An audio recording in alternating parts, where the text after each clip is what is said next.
Hey y'all, so today I'm going to be making keto Jamaican curry, and it is normally when you see Jamaican curry chicken, you'll see it with potatoes or carrots and stuff. So today instead I'm going to be making the curry chicken with the carrots, peas, and broccoli.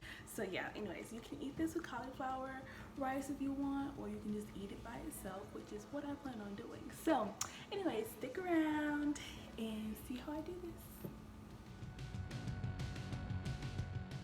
this. Okay, you guys, so of course it's keto, so we're doing the chicken thighs. They have more fat in them. So yeah, I'm just cutting them in half. I'm cutting the part where there isn't a bone, obviously, and I'm just gonna put them inside of this pot.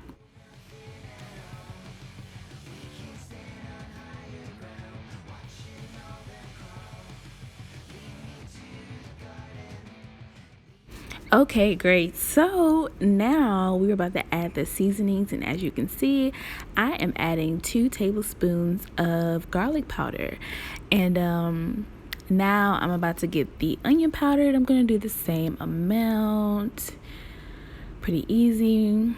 And then I'm gonna get this Jamaican curry powder that I found at HEB. I'm gonna put 2, you can put 3 tablespoons if you want.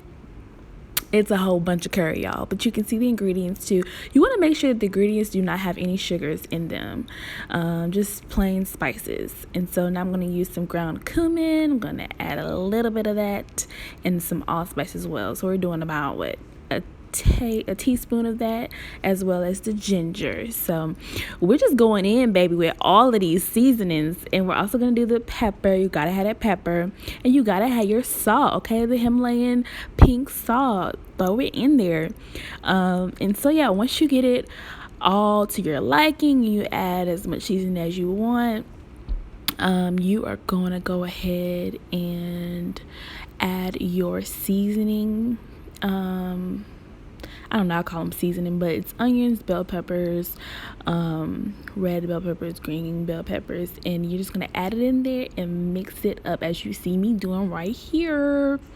And so you just want to make sure you get that curry powder and all the seasonings on all the chicken. You don't need to add any oils, no water, no nothing like that. Just put it all up in there and make sure it's well mixed. And you might want to add a little bit more of the seasoning, onions and peppers. And then once you're done, you're going to put that in the refrigerator and let it sit for about an hour to 30 minutes. Once that's done, you're going to take it out, and then this is what it should look like. It should look pretty much the same, just cold. And then you're going to get your pan. You're going to heat up your pan, and you do not want to add any oils, okay? You don't need to add any oils. You can go ahead and just add your chicken in there. If you want to make this a little bit more fatty, you can go ahead and add some olive oil, but because of all the seasonings and the meat and the fat, it's gonna make its own oil. So you don't have to do that, but if you decide to, you can. And so you see me just adding the chicken to the pan. Y'all, this is so easy. You want to make sure you take those peppers and stuff out, because you don't want them to overcook and be like mushy. So you want to take some of those out. Of course, the kind that I used was frozen, but you can definitely use some fresh onions and peppers. I just don't want to cut it. I'm done over that. So yeah.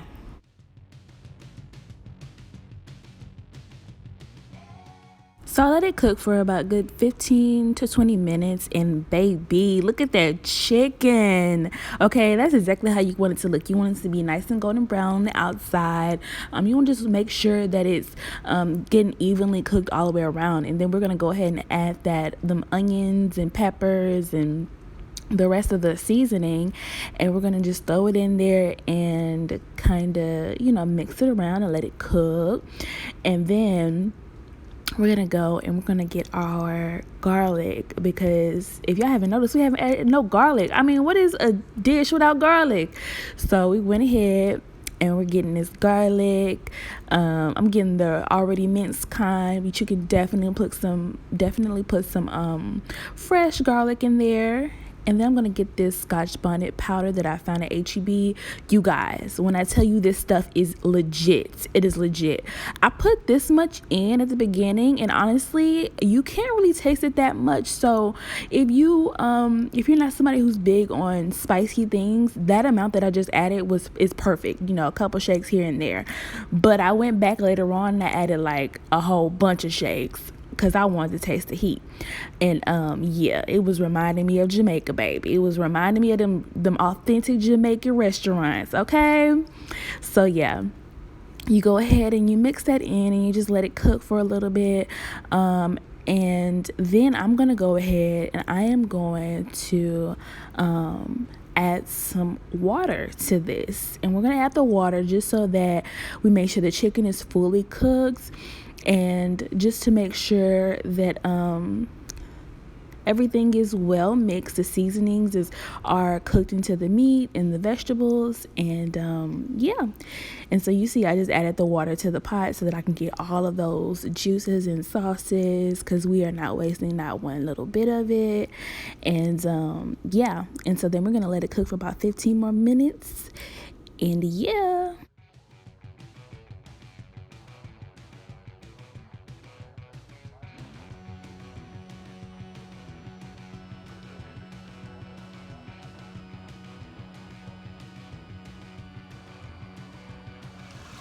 Okay, so we're gonna cut it down just a little bit. I'm gonna go ahead and add the peas and the corn.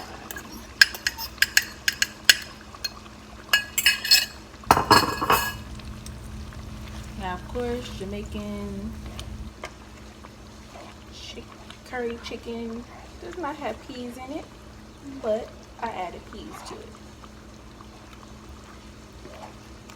We're gonna let this cook a bit longer. So this is pretty simple and easy. Once you add, because those are frozen peas and carrots, so I basically just put it in there last, and I let it cook for about, I don't know, about 5 more minutes, and it was completely done.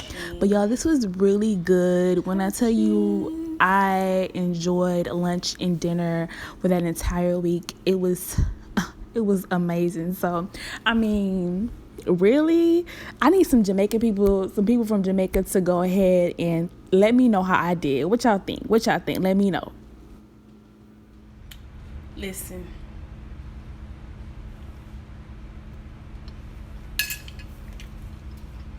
my God, this is good. If you like this, don't forget to like, comment, and subscribe. Don't forget to follow me at All Things Tailor Made on TikTok and Instagram.